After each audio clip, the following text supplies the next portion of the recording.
How you doing, boys?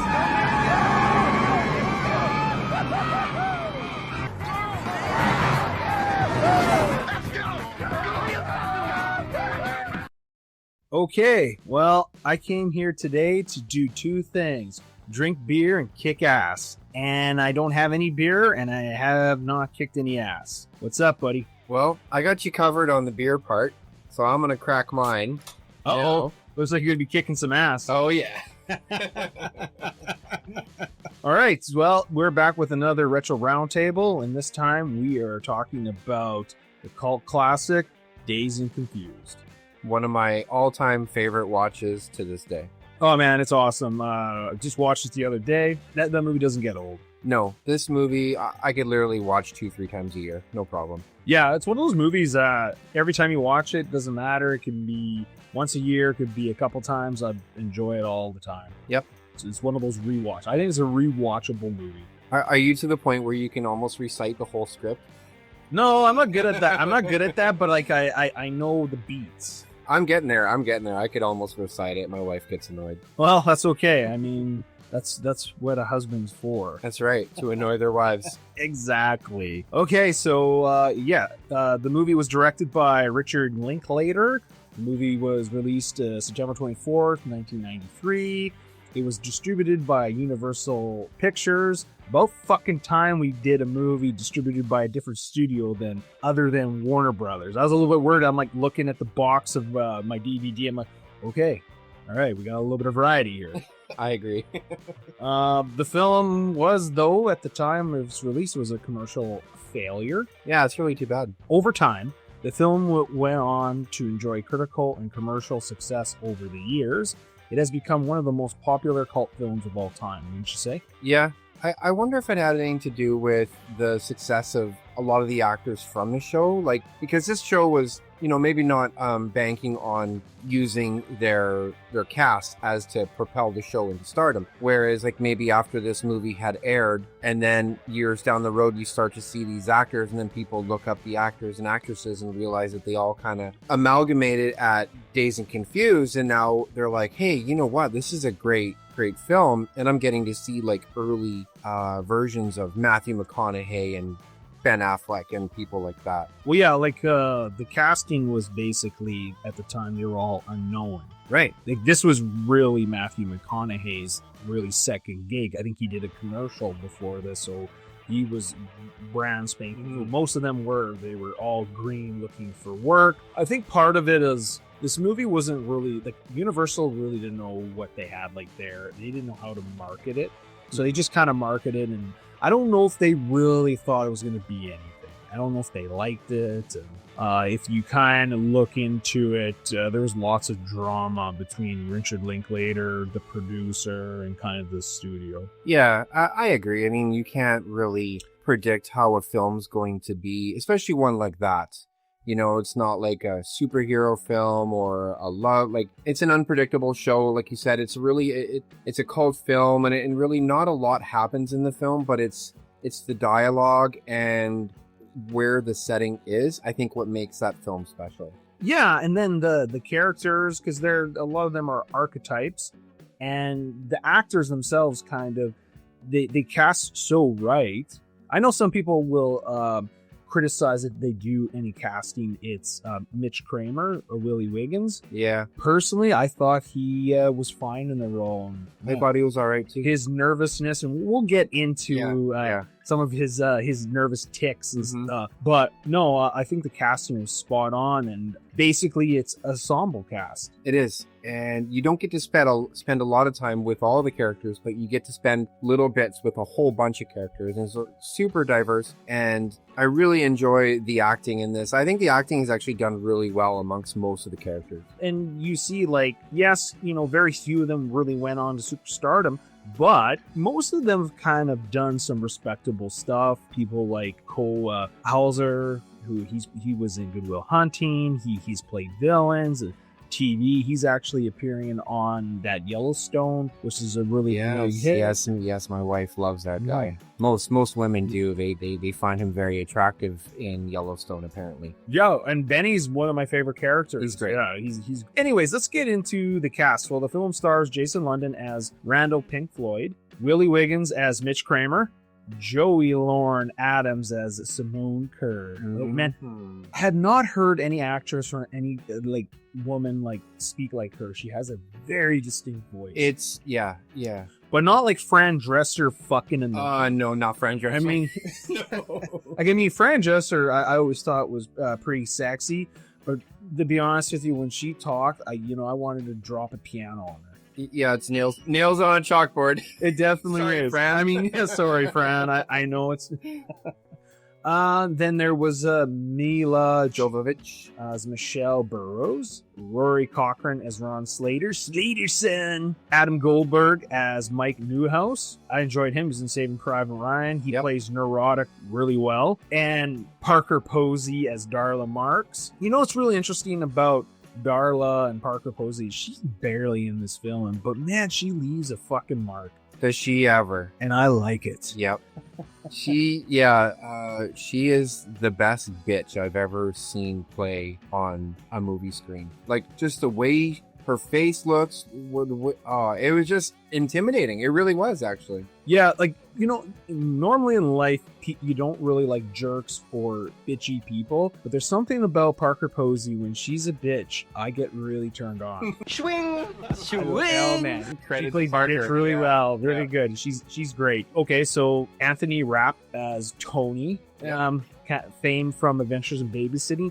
Actually, he was probably in the casting at the time the most refined out of the bunch. They even said he was the most professional, but he's good in this. This is post Kevin Spacey fondling him. See, he did good, so it shows you what a good actor he was. Even Kevin Spacey couldn't kill his career.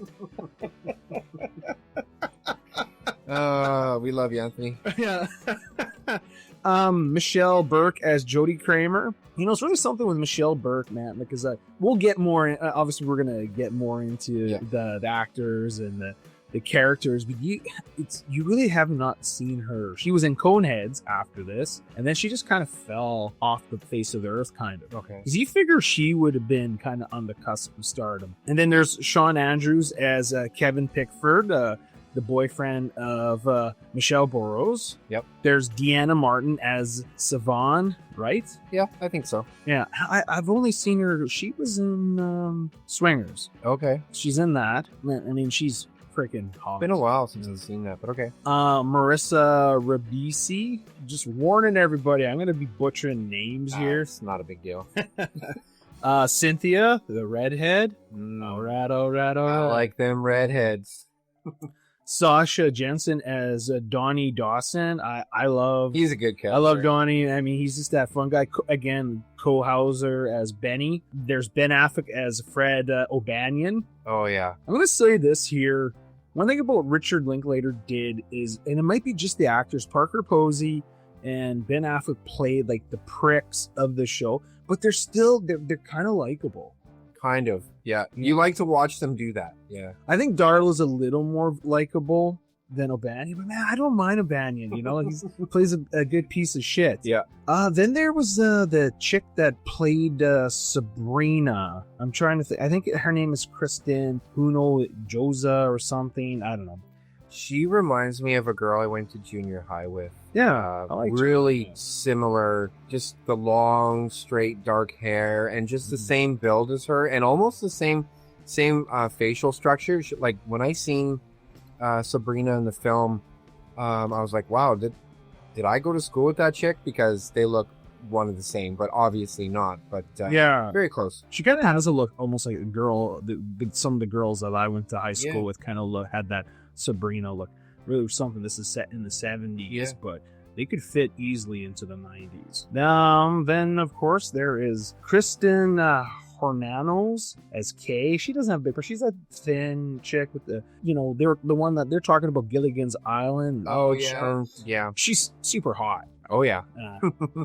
And then of course Matthew McConaughey as The goats. you and your goat. I love Matthew in this film. David Wooderson. This Yeah, is- definitely scene stealing. He's like one of those characters, and he really was supposed to be in the show only actually 2 scenes. But It's a good thing they held we on. kind of kept writing him in. Also, he did a lot of ad lib. Really?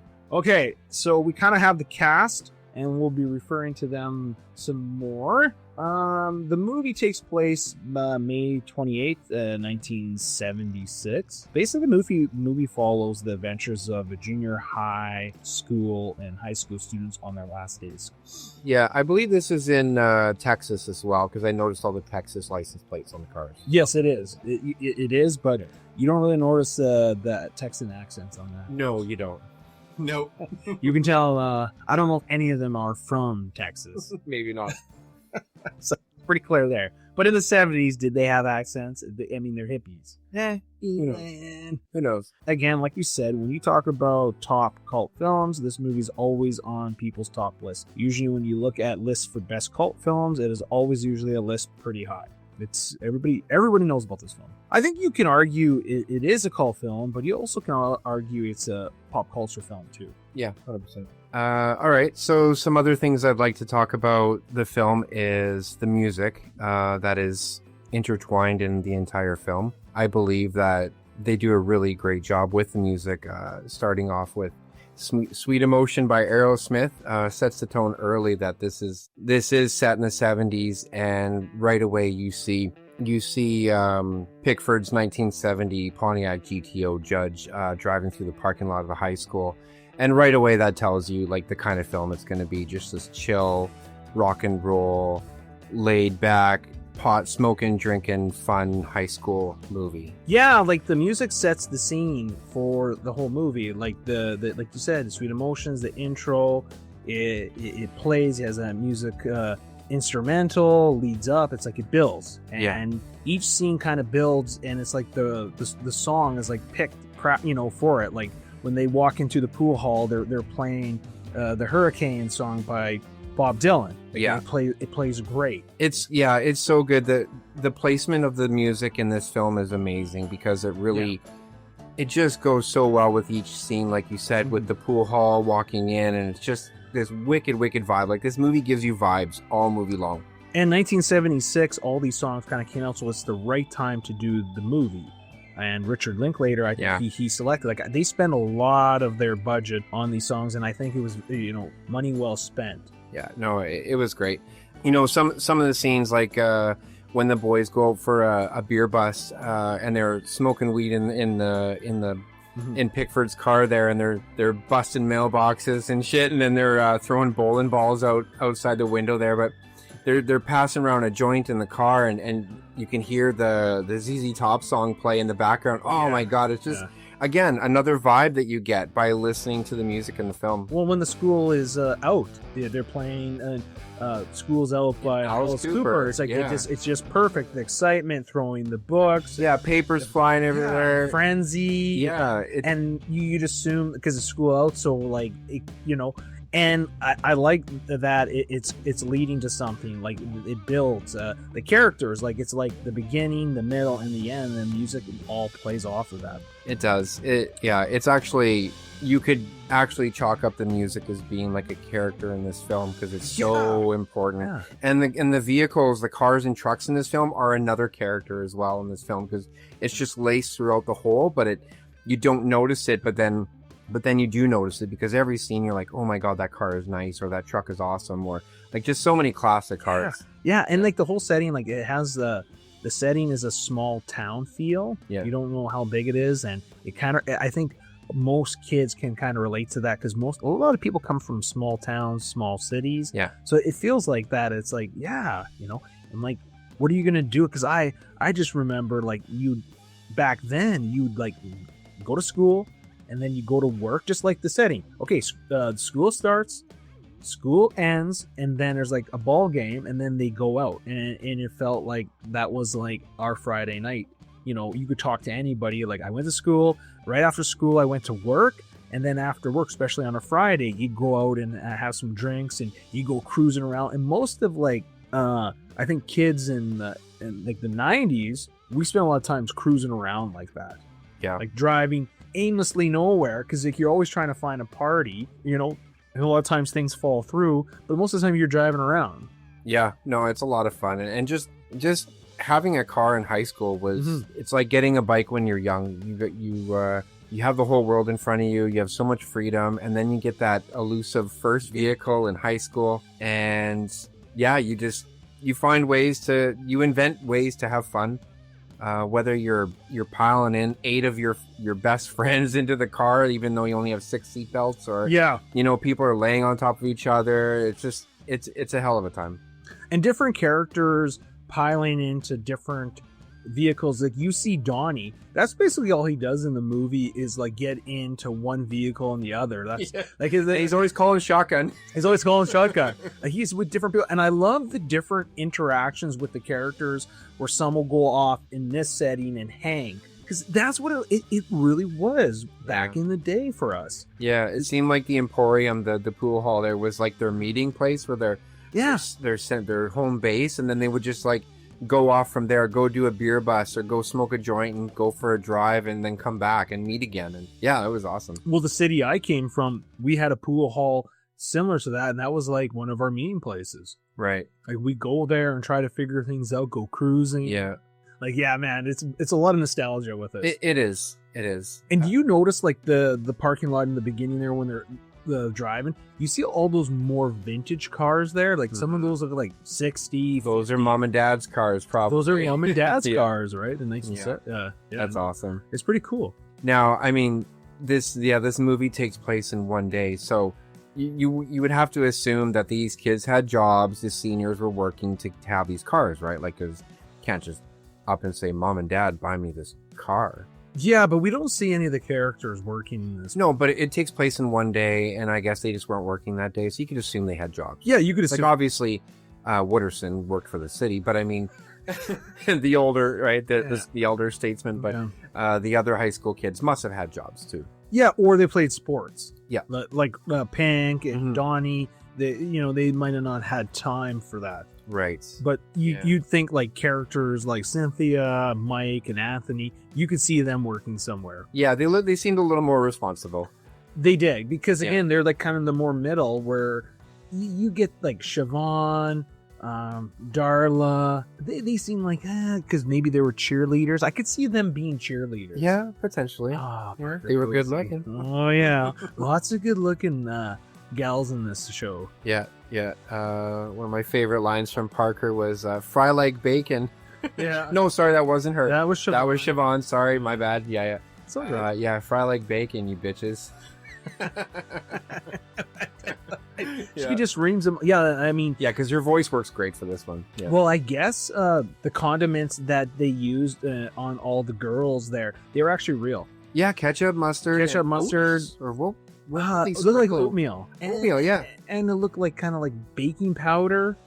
But apparently, like they were starting to cook on the extras and all that. So yeah, another car that I really enjoyed was Randall's 1975 Chevy El Camino. And then remember when they put the statues in the back, and Mila's character there, she painted them up, looked like Kiss band members. Well, do you remember in the beginning of the movie, they're covered? That they're already in the back? Right, they were covered with blankets. Yeah. I just noticed that this watch. They already have that ready to go. Yeah, that was cool. And that was awesome. I don't know where they stole those statues. I don't know. But that was pretty sweet. And then Benny's 1970 Chevy C10. This is like my all-time favorite truck in the world. My dad had a 71, and it was like an orangey brown, I think I want to say, but just an awesome truck. To start it, you had to pull the choke on the dash, let it run for a bit, push the choke back in, and she would just go like snot. And she was fast and such an amazing truck. It's like my favorite all-time. Like one day I will have a truck like this because it's so nice. All right, well, keep your eyes open. Yeah, there are lots around for sure. Yeah. And again, Pickford's 1970 Pontiac GTO Judge. That's a classic car. You don't see too many of those around. Those are very rare nowadays.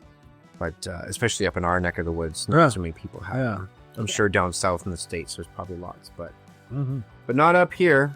And of course, Wooderson 70 Chevy Chevelle SS 396. That is an awesome car.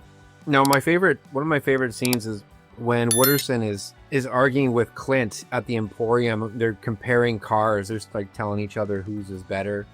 I like what Wooderson says. He says, let me tell you what Melbatos is packing right here, all right? We got a 411 Posi-Track Outback 750 double pumper Edelbrock intake, bored over 3011 to 1 pop-up pistons, turbojet 390 horsepower. We're talking about some fucking muscle. Like, to me, that was just an amazing description of a vehicle I've ever heard. That was one of my favorite scenes.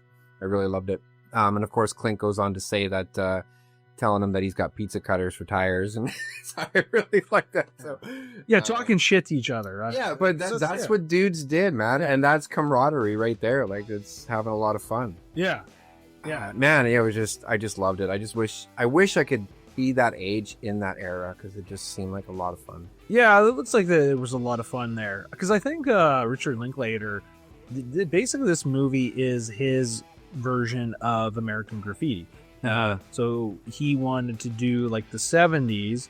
It's funny, in the 90s, and George Lucas wanted to kind of do his homage to the 1950s, which he ended up doing in the 70s. Right. So it's like a 20-year span. Yeah, 20-year spans. You know how I think it's near the end of the film where Red and Anthony and Mike, and I also believe Pink was there maybe, but they're talking about, I wonder what the 80s are going to be like, because they were like thinking about, okay, well, obviously the 60s rocked, the 50s were kind of boring, and they said the 70s. You're always going to say the decade you're in sucks just because you're living in the now. That's what they said, and I feel like that's almost true. Like how I view decade by decade is the previous like 20 decades, 30 decades to me were awesome, and the decade that we're in, you never like your current. At least my opinion, never like your current decade that you're living in.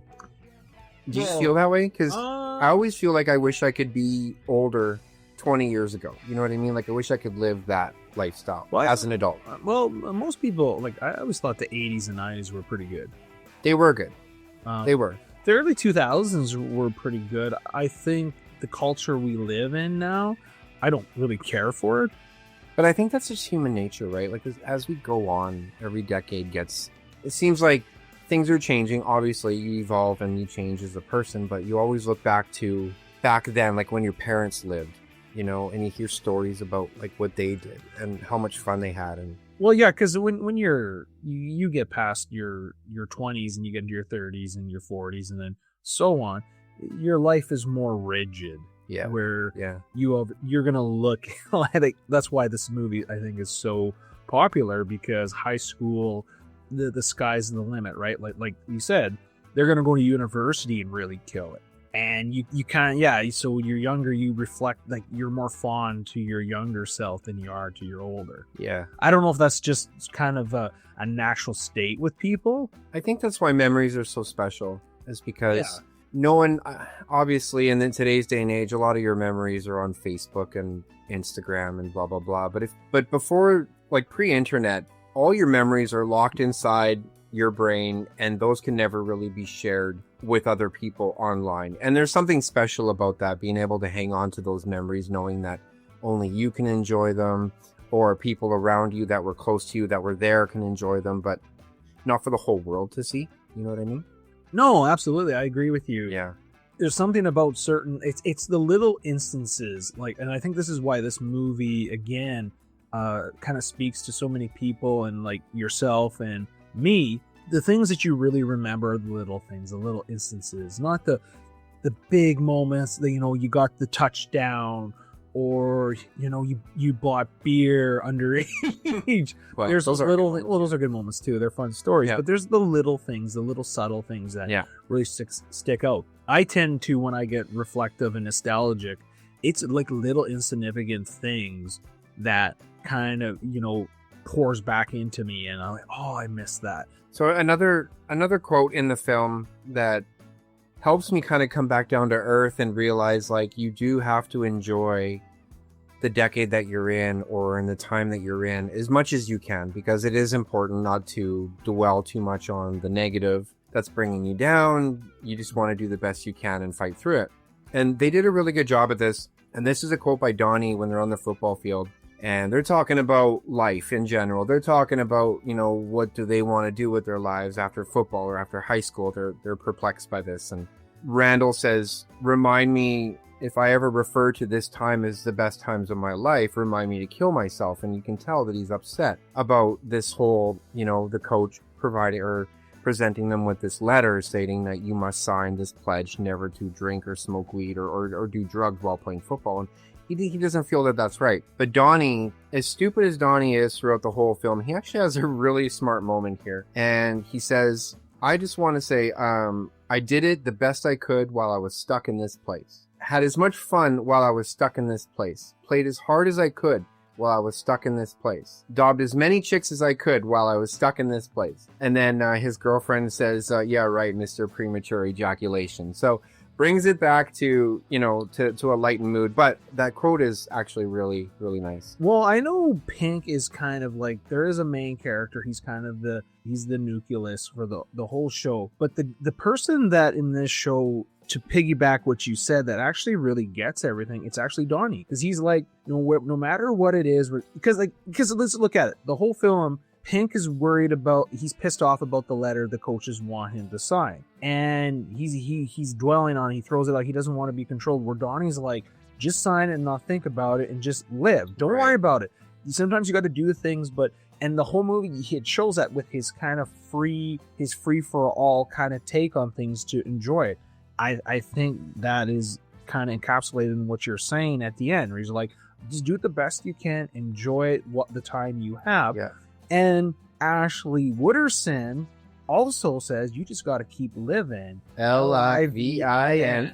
And again, that goes to what Donnie is saying, that no matter what they do, if they're controlling you or what you think, you just live your life. Yeah. And Wooderson also alludes to, he's like, they tried to pull that shit back in my day too. So it's all the time, man. Like, it's just constant. So, you're not going to stop these. Every time there's a restriction, you can bitch about it, but you just have to push through and live through it. Well, we talk about that fruity Cocoa Puff identity politics that has ruined like everything in Hollywood or everywhere. But we also said that, you know what, you still got to enjoy yourself. And we do. You have to live. You got to get through it. And you can find fun and enjoyment with people. Yes. Like, so just because this is thrown at you, or things, are more in a political sense, you still got to live. You can't let it stop you. And this is what this movie, like, if this movie has a message, it's right. No matter what is thrown in your face, the unknown, or you're scared, you still got to navigate. And I like when the coach shows up and wants to talk to Pink, and he's like, see, this is the type of crowd I warned you about to be hanging around with. And he goes, you don't even know them. And these are my friends, and the high priority of the summer is to go get Aerosmith tickets. Like, I'm not worried about your bullshit. And he's like, did you sign that pledge yet? And he goes, you know what? And he takes the pledge out of his pocket and he says, I might play ball, but I'll never sign that. And he throws it back at him. So I really like that. I do, but I also kind of think that shows you also a little bit of the short-sightedness of Pink. Yes. Yeah. Because the whole movie, he makes it about himself. And there's that moment where Benny, of all people, is telling him that, dude, like, we're going into our senior year. This is our last year. We have a big opportunity. This is a big opportunity for all of us and an opportunity for our future. Because this could mean scholarship in college, or it could just mean so much stuff. And the thing is, and don't get me wrong, for the most of the movie, I think Pink is one of those guys where, because he's the everyman and he helps people like how he treats, but this is the one moment where he's actually, I always thought he was a little bit self-serving, because the big picture is that he's kind of screwing Melvin and Benny in this moment, where it's like, he tells him, this is not about you. This is about us. Yeah, you're fucking us over. And that's where his short-sightedness is. Mm-hmm. So I thought that was interesting. Like, for the most part, I like that Pink's like, I'm going to be true to myself. And I like Donnie, because that's where, again, Donnie's like, okay, that's that. Cool. Yep, that was great. Where Benny, it's a little bit like, dude, what the fuck you doing? And And at the beginning of the movie in the high school, when Donnie gives Pink that note the first time, and then he reads it and he goes, "You're going to make a big deal out of this, aren't you?" So he already knows that Pink is one of those characters that will make a big deal out of something, like something kind of minuscule. And if it's important to him, and you do like his conviction. Outside of that, we got to start talking about some of the characters in this movie, because that's what really makes this movie so fun. There's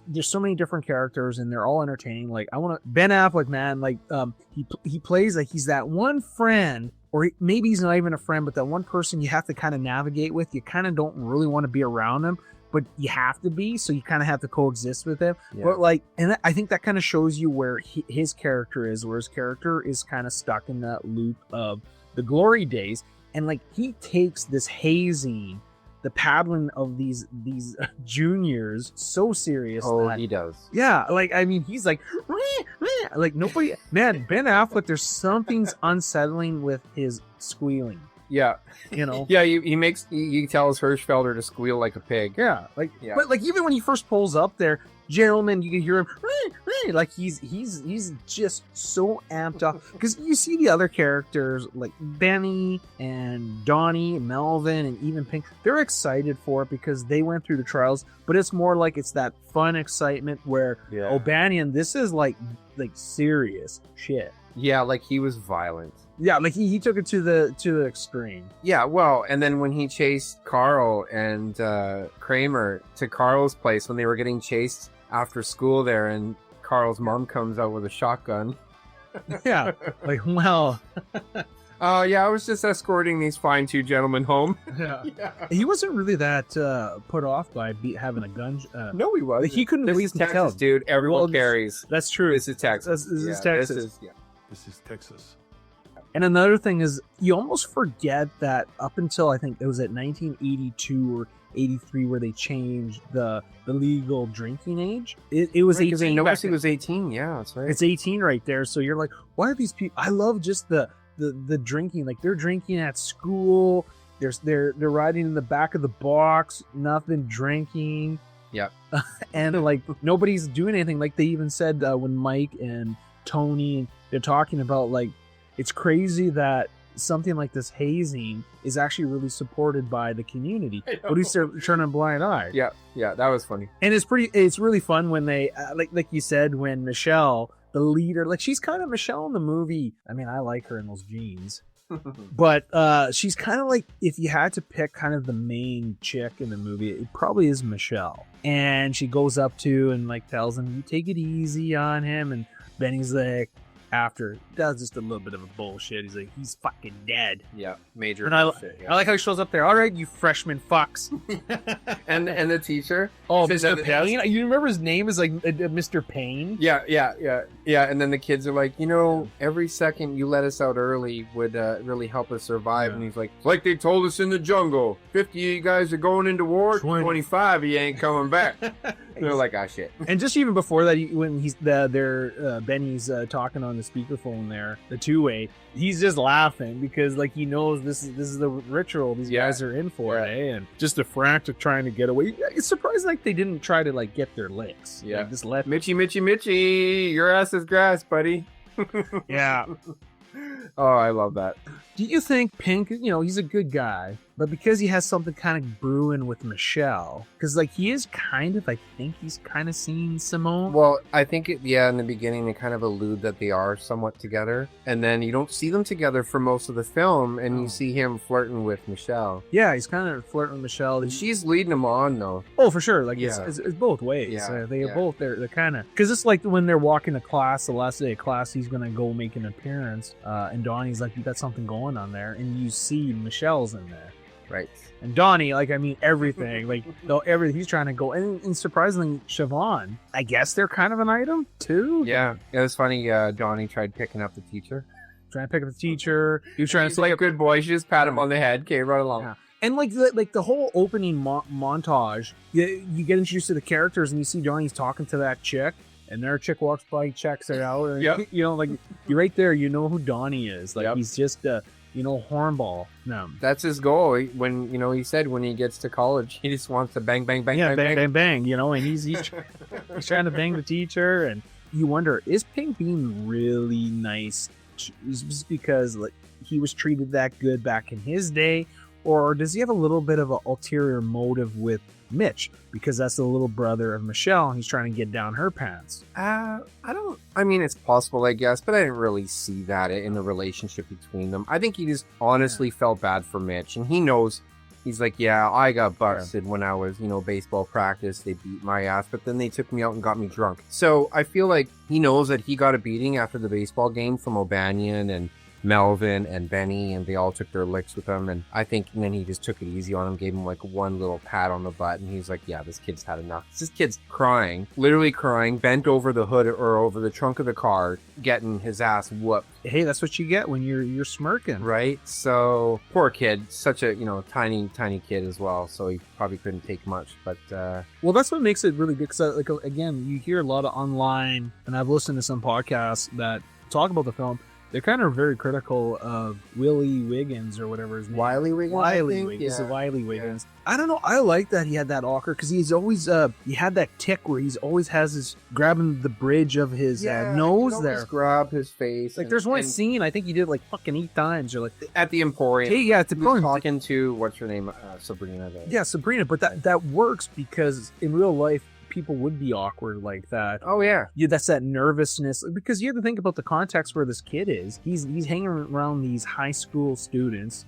He knows that like he's a marked man because of the hazing and the paddling. So yeah, he would be a little. He literally just got out of like elementary school, basically, junior high. Yeah, like. And I thought the casting was good too, because I thought he looked like he could be Michelle's brother. I thought they kind of had a little bit of similar look to them. You're like, I see that being his older sister. It makes sense. Yeah, I thought so. Yeah, I mean, yes, it was noticeable in the film, his little mannerisms, I guess, and his nervousness, but I think he played it off well. I think I wouldn't expect that from anybody else, but just judge on how he looked. I think he did fine. No, he did. That was all right. I like the now they're out in his 2 buddies, Carl and the other guy, I can't remember his name.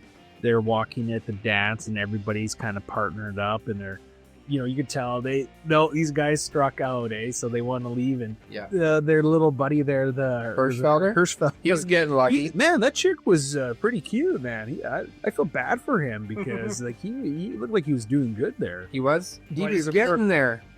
Yeah, I don't know.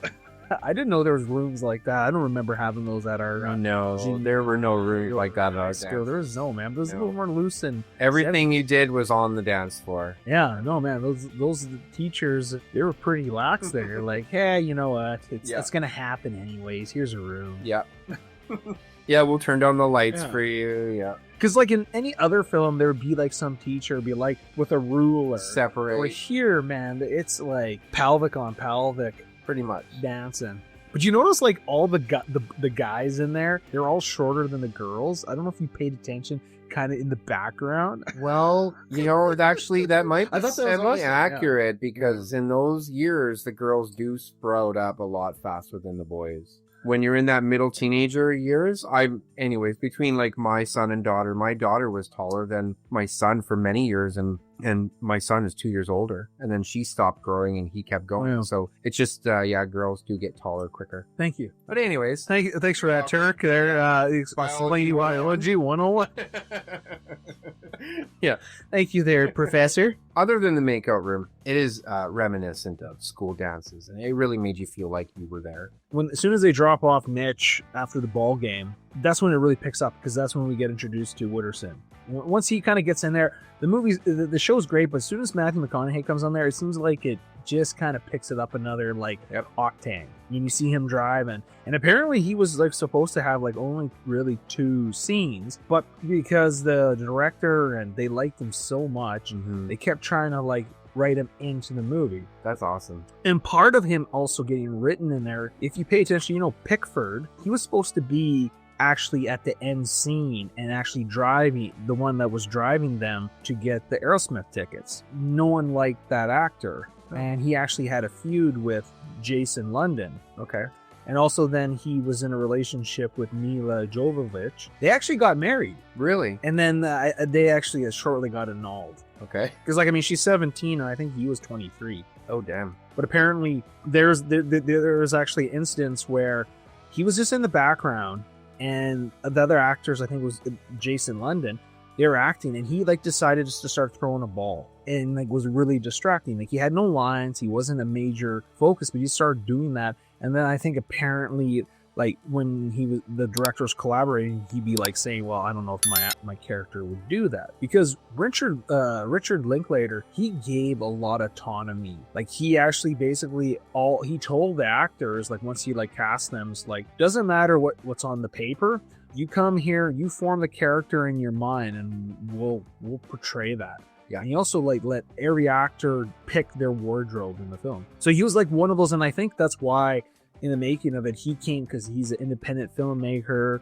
He's not used to the Hollywood system, so that's why he kind of had problems with the producer, and like just even like certain lines in there they wanted taking out. You can't say that. But he's like, well, yeah, that's how I would talk. So it was a very kind of like hippie quasi kind of production with him. Like he was kind of a cool guy. So that's why. So with Pickford being kind of written out, it was easy for them to kind of put the Matthew McConaughey Wooderson in there. And he was so likable and good. Because like you said, when he was asking Mitch at the Emporium there, he's asking what's the crop, this year's crop. And like, it's kind of like, you could take that as, it could come off really creepy and gross.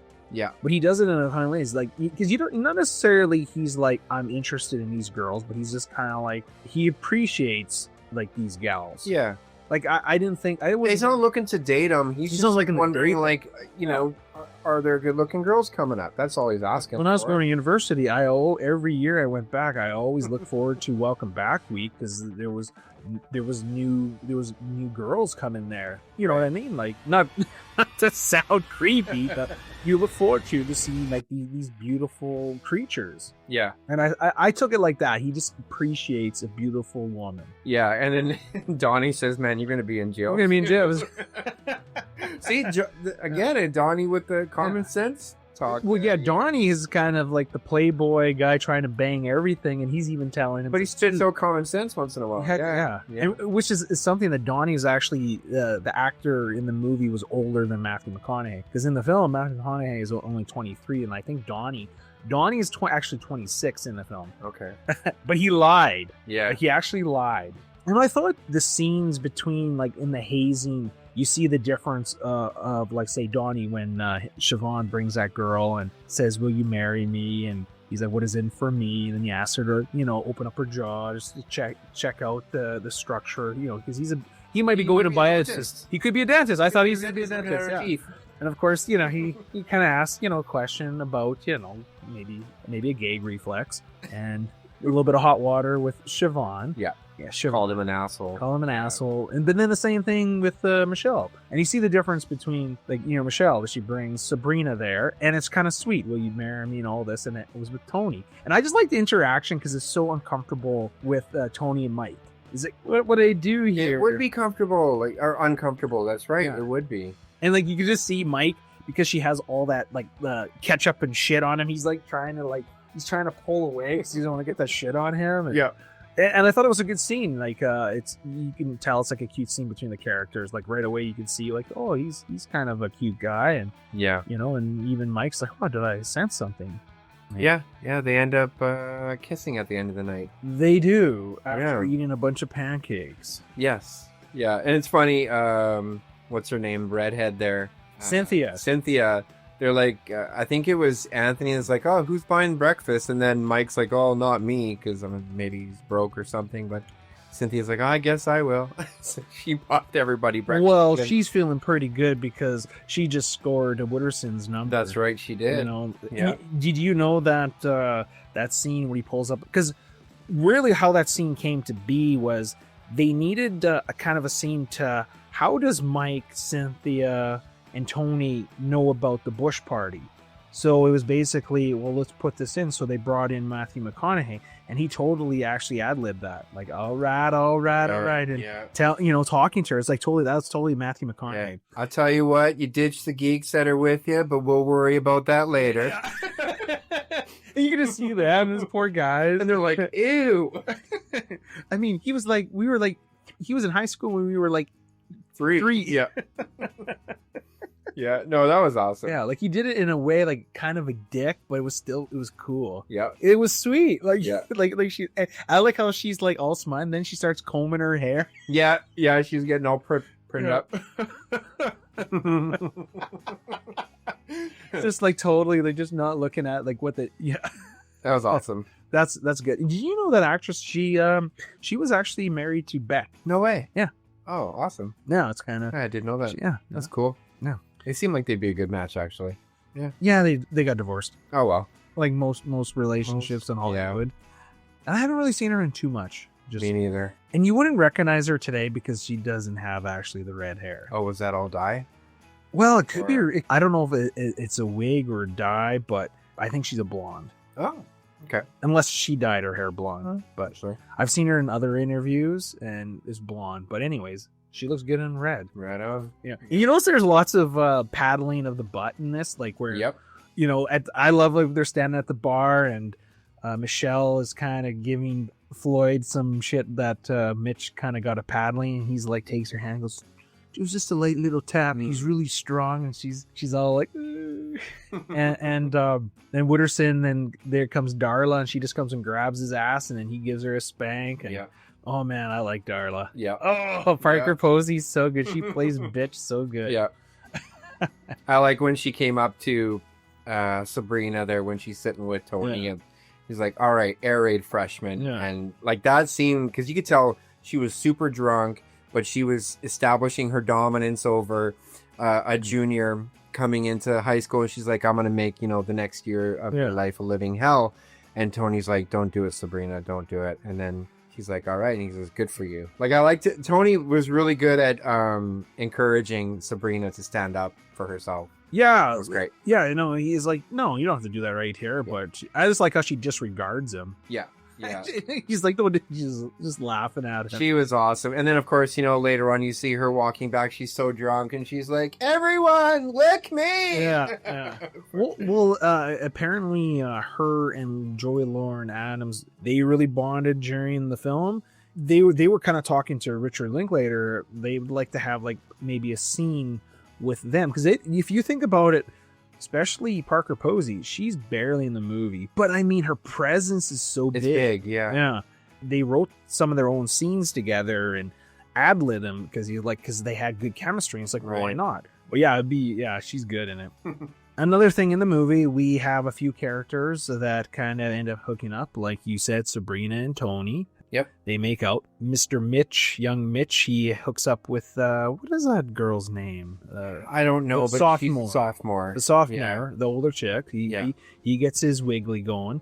Obviously, Siobhan and Donnie. And then Simone and Pink. But Pink and Michelle kind of have something. So and then Wooderson and Cynthia. Yes. So we have like some characters that are hooked up, we're pairing off and all that stuff.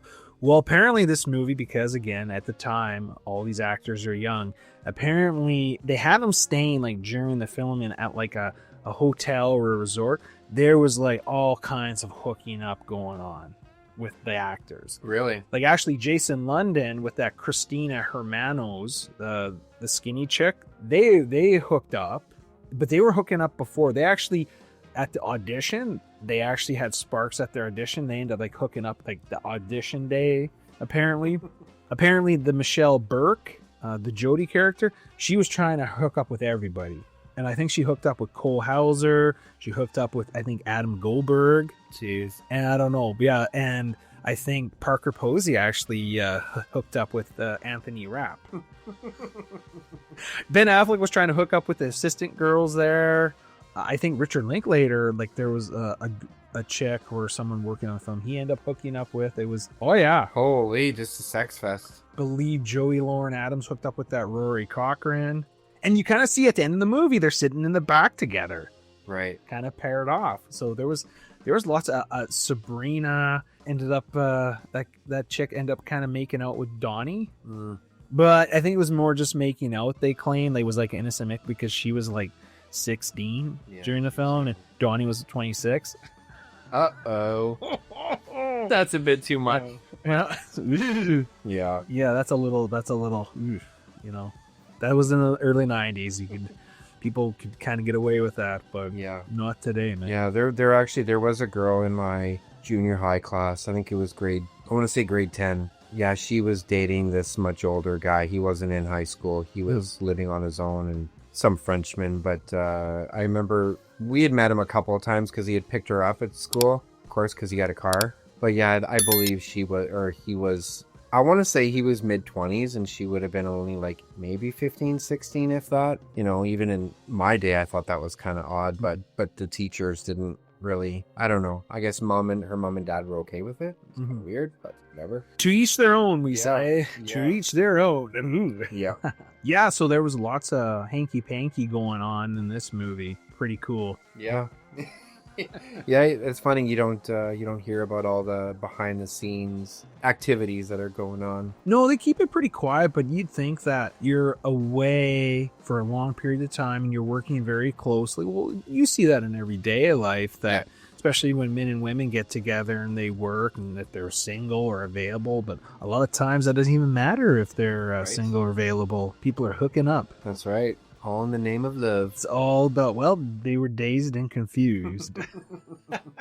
Really, the big stars that came out of this was Matthew McConaughey, Ben Affleck, and Renee Zellweger. Yeah, even though you don't really get to see any Renee Zellweger lines, or I would say, like, I guess not big, but I think that's worth noting that the Benny character, he's kind of got a resurgence in his career, because now he's, headlining that new TV show. Cole Hauser he was never became a really big, well-known name, but he was more like a consistent, like he appeared in everything consistently for a long time. Like, he's in a lot of movies. Fast and Furious. He was the guy. He was he's in a lot of stuff. He has a big library of films, TV. But that Wiley Wiggins, I think he's only in 2 things. That's it. Yeah. And you thought, like, that Michelle Burke would have kind of, like I said earlier, like, you see her, you thought she would have kind of turned out big. And then Joey Lauren Adams was obviously chasing Amy and a few other things. There was Big Daddy. But after that, and I mean, she still looks good. Like, if you look at some of those reunion videos, those you see on YouTube, she looks good. Some of the other actors, not like the Siobhan, like, she was gorgeous. She didn't age well. Yeah. Well, come on. I mean, it's hard. Well, they're in their 50s, close to their 60s. Exactly. And I'm not saying this to be a dick or anything. It's just, it is a fact of life that your looks go the older you get. Yep. It is how it is. People age differently. They do, yeah. Because Matthew McConaughey still looks pretty good. Surprisingly, who doesn't look like he's aged much is that Anthony Rapp. Yeah. Like, he still looks pretty the same. Is he still on that new Star Trek show? I know he was. I have no idea. Yeah. Okay. I have no idea. And then Adam Goldberg, he kind of looks more or less the same, a little bit older. But yeah, it was good. Yeah, if anyone you want to listen to them do like a script reading, it has almost all the actors, like Jason London, Matthew McConaughey, Sasha Jensen there. Donnie. It's something, what was really kind of unfortunate, that you figure after this movie he would have been like the Stifler, he would have like kind of blew up. Kinda. He never did. He kind of oh well, it's the way it goes, right? Like, it's Hollywood, it's films, and it doesn't work out for everybody. I know another one that I remember that Jason London was in was the remake of Carrie. Not the Susan Sarandon, not Susan Sarandon, not the what's her name?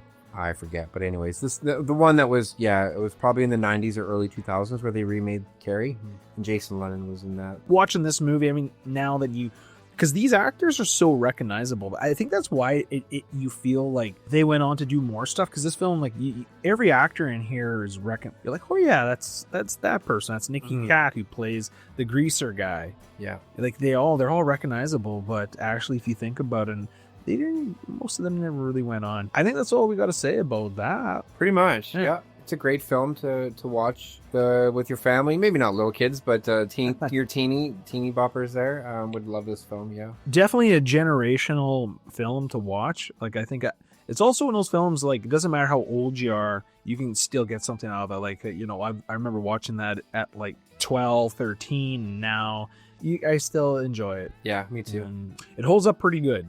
It does. It holds up really good.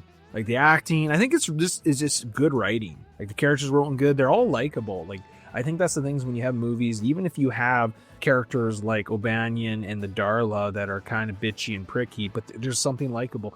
Actually, to go back to O'Banion, because after he gets the paint put thrown on him, there's two things that come out of that and it makes you think. Carl and Hirschfield, they were not really thinking the long game, because O'Banion is in high school and they're going there. Eventually he's going to run into them. Yep. So them pouring that paint on him, yes, momentarily it was awesome, but I mean, they just basically put a red flag on themselves. But I still give them the victory because all of O'Banion's peers were there watching. And that's like super embarrassing for him. He just got duped by a bunch of junior high kids. And I mean, that just shows how stupid he is.